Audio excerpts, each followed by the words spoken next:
All right, Plank. First of all, what's this season? What's it been like being the play-by-play voice for OU softball? Awesome. Maybe one of the most enjoyable seasons we've ever had, just as far as the regular season is concerned. You know, I mean, come on, got to go to Hawaii, Los Angeles, just the trip, Palm Springs. The trip itself has been worth it, but and everything that's happened. You know, you had a record break that many thought would never be broken. It happened in Jocelyn's hometown. You had this freshman that's got the confidence and swagger of a Conor McGregor out there stalking the circle and winning. I mean, as we tape this, we just found out that Jossie's a two-time National Player of the Year, and Jordy makes it back-to-back years, and Oklahoma has the Freshman of the Year on their squad. And by the way, speaking of They numbers, get it next year too. yeah, with the freshman, the pitcher deal that's coming in from, off the top of my head, I don't know where she's coming in from, but she's the number one recruit in the country and the number one pitcher in the country. They're loaded, man, and they're just when you're around a team that's good and knows they're good and is cocky and arrogant about it, it can suck. But they're good. They know they're good, and they're good kids. I guess I can say that because they're my kids' age. Um, but they're a really fun group to be around, Gabe. And Patty makes it fun. She's you know obviously the best at what she's doing right now.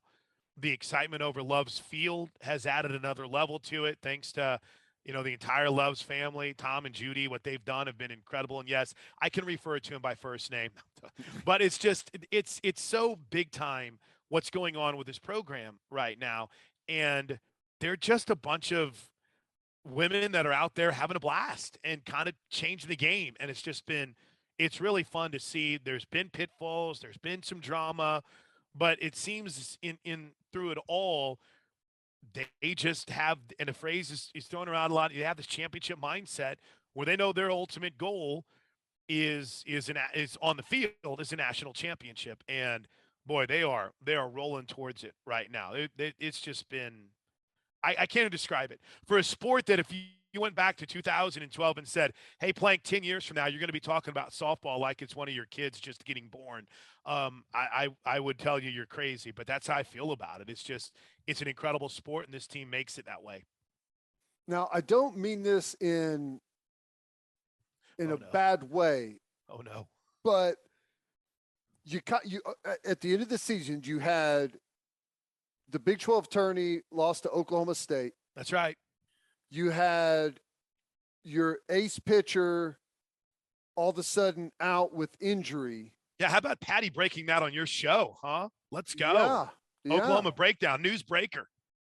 And I don't mean to say that they were asleep, because they just put together one of the greatest seasons we've ever seen in softball.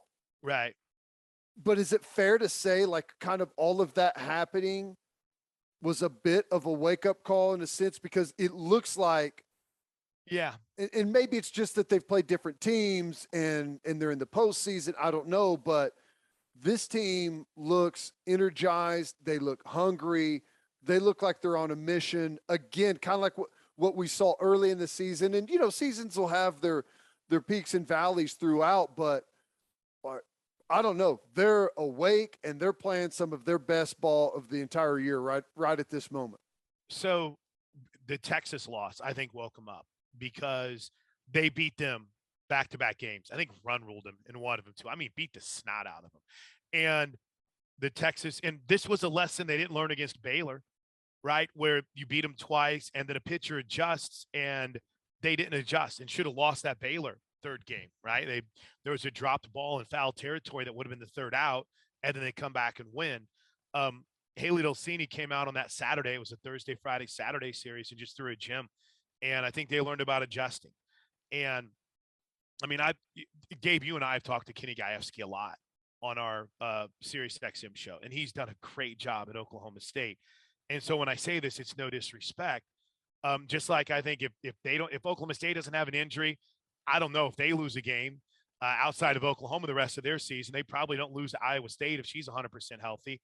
But if Oklahoma has Jordy Bahl, I don't know if they lose in the Big 12 tournament because, bro, that affected that team I mean, whenever it was understood that she wasn't going to pitch, it wasn't like, all right, let's go next man up. It was, oof. I think there were some heads that were hanging. I think there was a little bit of frustration, and understandably so. She'd been the best pitcher in college softball, and I think that team had a bit of a hangover from that in the Big 12 title game. Now, I want to make this very clear because there's a lot of Oklahoma State fans. That's no disrespect. Listen, they won the Big 12 tournament. They're in the freaking College World Series right now, okay? But I'm just telling you, this team suffered, I think, from a bit of of kind of hanging their heads a little bit when she got hurt.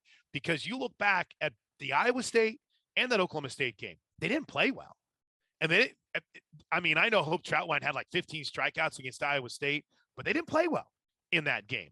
And so then you fast forward to the regional, the realization that, hey, all right, we're pretty good. Listen, Ted, I think you're onto something. Because since that lost Oklahoma State in the Big 12 championship game, they've realized we gotta focus on us. We can't worry about injuries. We can't worry about who's coming back and when they're coming back or what people are saying about us. We got to focus on us. And they went out and what was it? 14-zip, had a 3-2 game, then a 20-0 game. And then UCF's a really good team. And they beat them 15-1 in 2 games combined. And that's a gave up really 3 hits, team. right? In 3 hits. The whole series. It did. And their only run came on a home run in the 6th inning in the last game. So, yeah, I love that take. I think it's a great take. You mentioned that super regional, right? Did we learn much? Because I don't want to make it sound like it would have been better if they would have played some close games there, but and I guess when you're beating the hell out of teams, you can only complain so much, but there's these moments where, and we talked to Patty about it, where they just they have not had many pressure situations throughout the season for the pitchers or the hitters. Right. And maybe they won't have any in the Women's College World Series, but I don't know. I watched the super regional. I'm like, did we learn anything? It's like, it's 2 blowout wins. Let me tell you 2 things that you learned that matter. Number 1 is Hope Troutwine has now been in these big moments and knows how to handle them. She threw a no-hitter on Friday. No one's even really talking about. She no-no'd a UCF team. Now, granted, she had 4 walks, but she threw a no-no. She hadn't been in these situations at North Texas. And I talked to her after the game. She goes, it's cool because I remember sitting and watching these whenever I was a freshman, sophomore, junior, and playing these moments. And she hadn't played in front of crowds like that or in the postseason. I think it was a great thing for her. So to me, that's one thing you learn. The second is that Nicole May is ready, and she's been battling a couple of dings this year. And to see the way that she threw on Saturday, that fired me up. I think, Jada Coleman's your leadoff hitter, period. She nearly started a brawl in that game in the 6th inning after a walk. That's just how fiery, maybe it was the 5th. That's how fiery she is. And it's just, there's things you can take away even in the blowout. And one of those is they've got their leadoff situation figured out, not that it was ever a problem.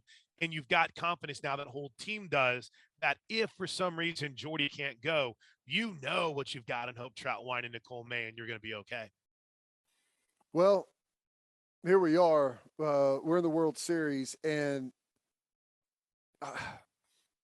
I feel like the field is a little down, and maybe this is just a ignorant football player's take, but it feels like the field is a little down, and I honestly believe this looks like a collision course for the Oklahoma schools to be in the finals against one another. Am I missing something? No, you're not. Here's the only thing that can stop that. If we can get past Northwestern. Well, and by the way, Gabe, Teddy Lehman, underrated, good softball take guy. I'm just saying right now. I'm every so often, Ted, what'd you correct me on earlier this year? Run rules. You corrected me on run rules. Something to do with the Tennessee game. Yeah. No, it was one of the 3 teams that hadn't run ruled them. Yeah, because I was like, isn't it 2? And Ted's texting me to correct me. I'm like, look at Teddy Lehman, softball guy. You have 3 teams that come in unranked. I told you guys earlier, only 3 teams that hosted their regional are currently playing: Oklahoma State, and UCLA. That's unheard of. That doesn't happen in this sport, okay? Oklahoma, as the 1 seed, has the hell bracket. I mean, let's just face it, because you got to deal with Danielle Williams and Northwestern, whom, by the way, they played in the Super Regional in 2019. In Sid Romero's senior season, that's who they beat to go to the Women's College World Series. And oh, by the way, Danielle Williams pitched in that series. She threw 400 pitches in the 3 games in the Super Regional this week, and like 25 innings. It's incredible. So you got a really good pitcher in Northwestern and the Wildcats coming in, and their pitching coach, Michelle Gascoigne, pitched at Oklahoma. So she knows Coach Gasso's mindset, mansion, all that stuff. Then on the top side of it, you got a team that's beat you in Texas and a team that might be among the most talented in softball in UCLA. Meanwhile, on the bottom part of the bracket, Ted, I mean, Oklahoma State to me is hands down the best team in this bracket, and it's not even close. Arizona was 0-9 at one point in conference play. They might be the hottest team in the tournament right now. Oregon State, I mean, I'm sitting here, I'm calling the Oregon State game on Thursday night. I just starting my homework. I don't know how they're here.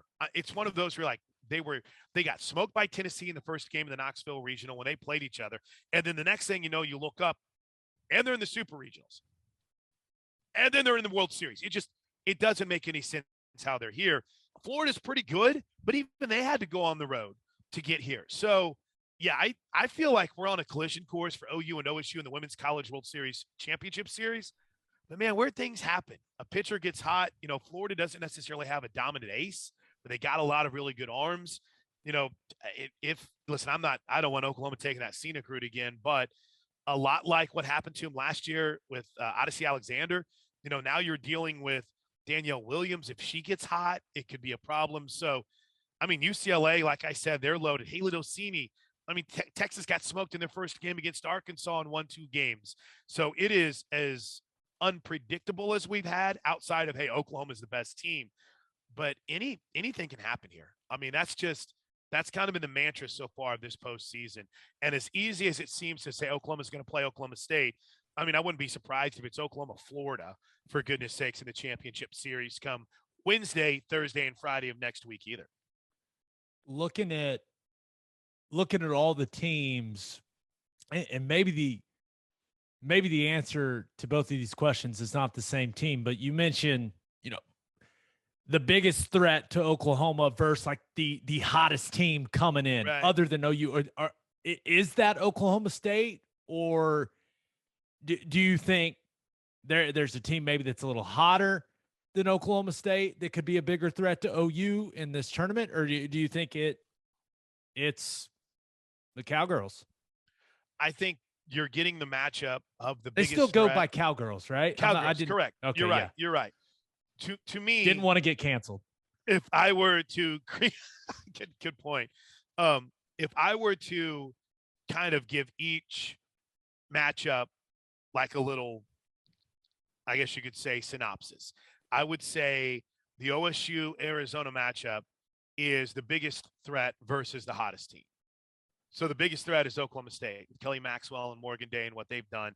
The hottest team is Arizona, who is in Caitlin Lowe, and they've come out of nowhere, dude. I mean, it's legitimately, I was trying to think of a good comparison, and for some reason I keep coming back to like when the Giants went to the Super Bowl, and they're a wild card team, and all of a sudden you look up and you're like, they're going to the Super Bowl. It just came out of nowhere, and Arizona's a good team. Like, they've got good players. So you've got Oklahoma State versus Arizona in the hottest versus the biggest threat. And that's going to be a really, really fun matchup. That's that late game on Thursday night. And if the rain stays away, we'll actually get it on in time instead of the 1 a.m. first pitch that we had last year for Oklahoma State and Florida State. But yeah, there's your hottest team versus the biggest threat. Arizona's on fire. I have no idea how they got here. The 2 Pac-12, 2 of the 3 Pac-12 teams are a great example of that. Have no idea how Oregon State's here. Cannot figure out what Arizona did to get out of Missouri and then to find themselves getting out of getting out of Mississippi State like they did this week, and it's just wild, absolutely wild. Okay, the big question everyone keeps asking: what is the latest on Jordy Bahl? How's the progression? I mean, we heard Coach Gasso say last week she's thrown some bullpen sessions. What do you expect? So while we've been doing this, because for some reason I cannot stay off my phone tonight, I'm looking at all the pictures, and like I see this one of Jordy Bahl. I don't know how well it's going across. I'm like, ooh, her right arm is up. So it's good. It's around the shoulder of this other person. I'm like, I'll watch it. I'm like, ooh, her right arm's holding the Crystal Trophy for Freshman of the Year. Here's what I know and what I think about Jordy. There was no way she was ever going to pitch the Big 12 tournament because she got hurt in the Bedlam series that week before. So that was out. There was a very, very small chance she could throw in the regionals. That was wiped out right away.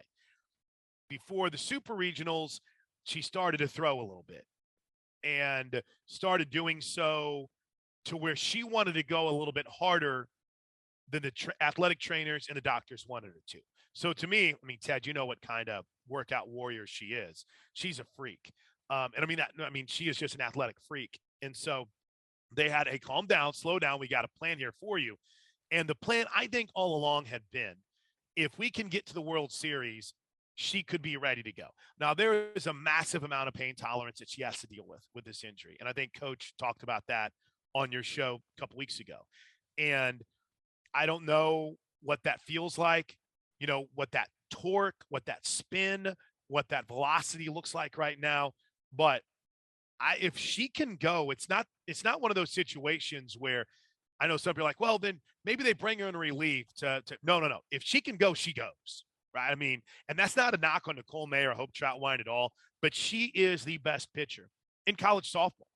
And if you have her able and ready and willing, she's going to go. But again, they want to be careful, right? This is still someone who's just a true freshman. And you've won 5 straight games in the postseason, 5 straight period without her being available. So to have her swagger back in the dugout, to have her attitude back is big. But Ted, I would put it, because we're all about percentages when reporting on big stories in Oklahoma, right? I would say that there's a 70% chance right now that she's pitching in the Women's College World Series come Thursday night. I really think that.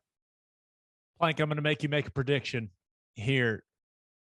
If you had to pick one player that will be the MVP of the Women's College World Series, who you picking?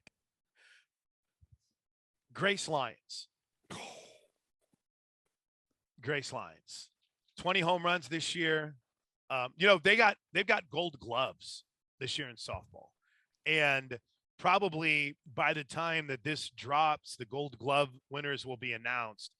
But I don't know, Ted, if your response was disappointment or if I should have gone with Alo. I was locked and loaded with Grace Lyons, and I was going to tell you were wrong if you were going to say anyone else. Dude, we're locked in. Okay, that's Teddy. That's Teddy softball, man. That's what I'm talking about. She's really played well, Gabe. She's been on fire this year, and I think it continues. I'll go solo on Jordy Bahl Island then. Dude, if Jordy Bahl goes, and my favorite Jordy Bahl moment from the season this year, we went to Lexington. We went to Kentucky. Bro, I don't know if we had played, trying to think off the top of my head, an early season SEC road game. We went to Georgia last year, but there was still some limited capacity.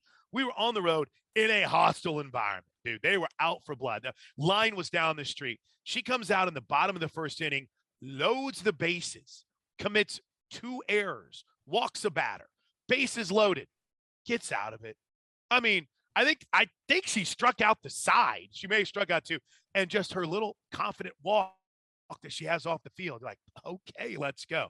Because if she goes out and she does anything similar to that, Gabe, it's going to capture the attention of everyone. And it becomes a bigger story because, hey, she's overcoming the injury to her arm and she's battled through everything. It's not a bad pick at all. It's not a bad pick at all. And how about for a non-Oklahoma player? Yeah, no? I picked the best pitcher in college softball. I feel pretty good about it, guys. Thanks. Smart pick. I'll go bottom of the bracket. I'll say a Kelly Maxwell, because if Oklahoma State's going to make a run, she's got to be good. She's got to be great. She's got to be elite. So if you're asking me to go with the non-OU person, I'll stick in the state and go with Maxwell. But for Oklahoma, man, the way Grace Lyons is playing, she is a vacuum at shortstop, and she's coming back next year. So you got another year of Grace Lyons at shortstop, which is going to be fun.